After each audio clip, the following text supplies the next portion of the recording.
जाफर, कहां जा रहे हो? इतनी उजलत किस बात की है? अभी तो सराय में चहल पहल है। दुम दबाकर कहां भागने की कोशिश कर रहे थे?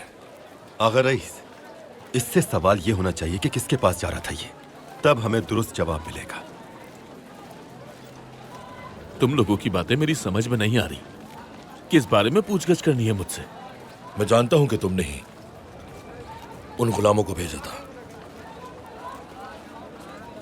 अभी तो माफ कर रहा हूं तुम्हें, लेकिन याद रखना, अगर आइंदा ऐसी कोई हरकत की तुमने तो तुम्हें पनाह की कोई भी जगह नहीं मिलेगी।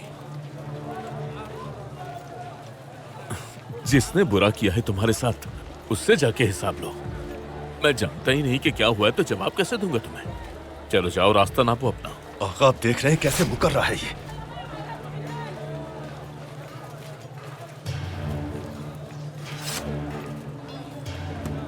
अपनी हलाकत के जिम्मेदार तुम खुद हो गए, ये भूलना मत।